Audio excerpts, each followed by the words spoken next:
I'm just hearing it only come out of here. Let me try.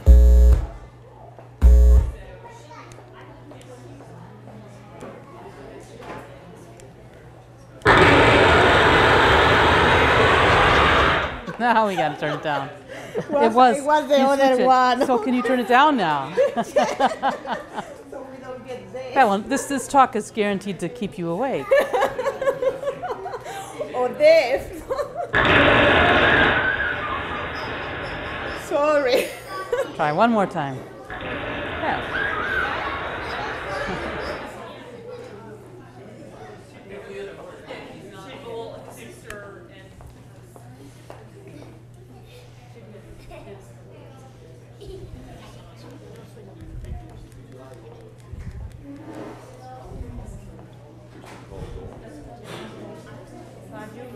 Mm-hmm. Sure. Okay, well, it's my pleasure to introduce you now to Jayne Garno. She is a professor in the chemistry department at LSU, and she runs a big lab.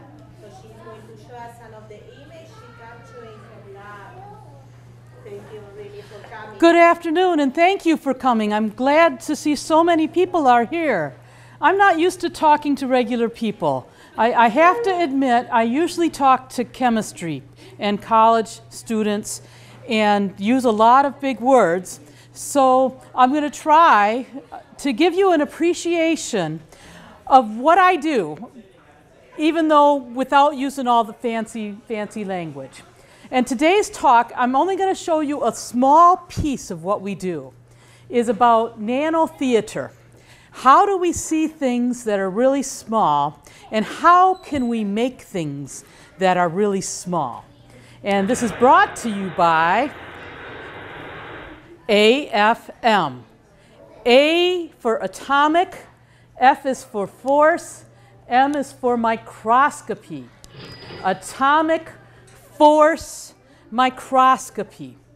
Now, the thing about the research and the experiments that I do in my laboratory have everything to do with two things: imaging and measuring forces. The force stuff is way up here.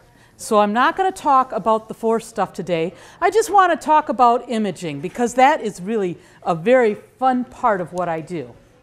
So the question you might ask is, how do we see things that are very, very small? You all know that you can see so big with your eyes, but if you want to go to something, I mean, really, really, really, really small, I mean, smaller than light. How do we do it? Because we can do it. We can do it. When I was in school, back, okay, it was just a couple of years ago, when I was in high school, my teacher told me, we can't see things that are smaller than light.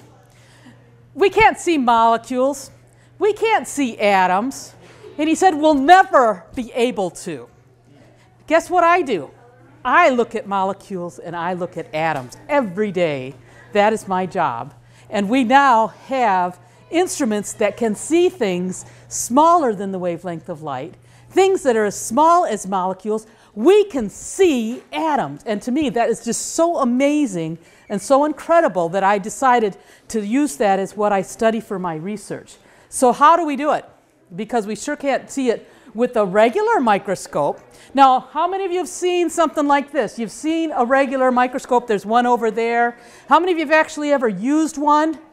Okay, they have regular microscopes in schools. And the eye can see something. Okay, so you have something called a nanometer. Nano means 9, 10 to the minus 9th. You have something called an angstrom. Angstrom is 10 to the minus 10th. Okay, so a nanometer is something that you can't see with your eyes. And angstroms are about this, nanometers are about the size of molecules. And angstroms are about the size of atoms. So how do you see them? That's the question.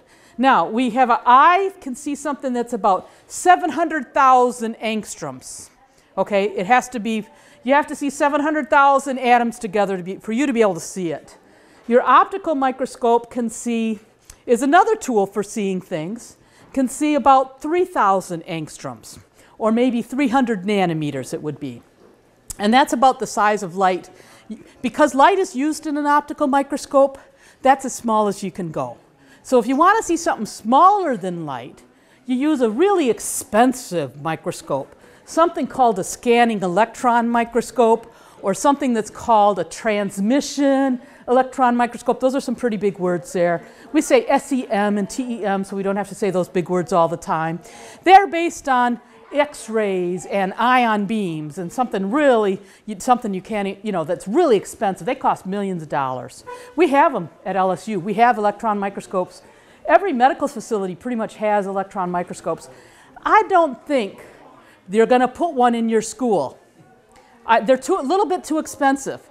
But I make you a bet.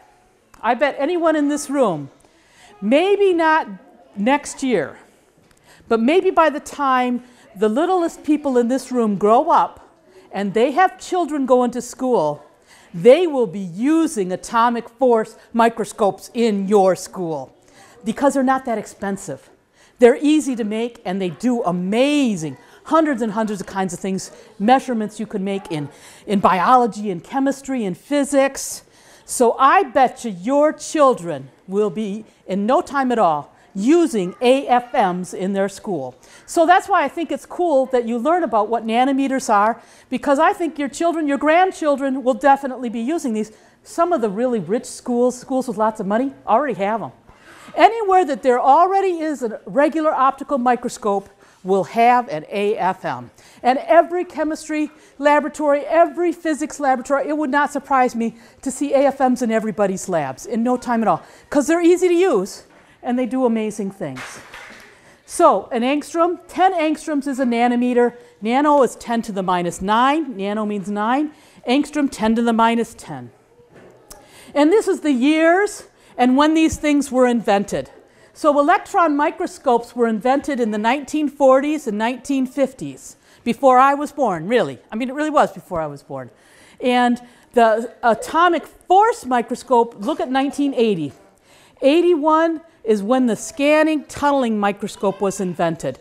There's a whole family, a whole bunch of these force measurements. They measure magnetic forces like the speaker before me was talking about. They measure electronic forces. They measure light and electricity. So there's all kinds of force measurements that go in, and I'm not even going to have time to talk about that. But they were invented in the 1980s. They started being made by companies and sold commercially in the 1990s. And they're only 10 years old, and they're just taken over our science, the way we view science. Because for the first time, we can view it. We can see it. We're seeing what atoms and molecules look like. And along with that, we're making a lot of other kinds of measurements that are really exciting.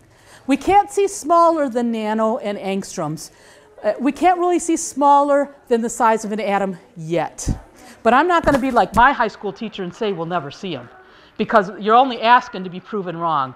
My high school teacher was wrong, because we can see molecules and we can see atoms. How does it work? So how do we do it? My student Chen was outside showing you a little bit of a magnetic probe where you feel something with the probe.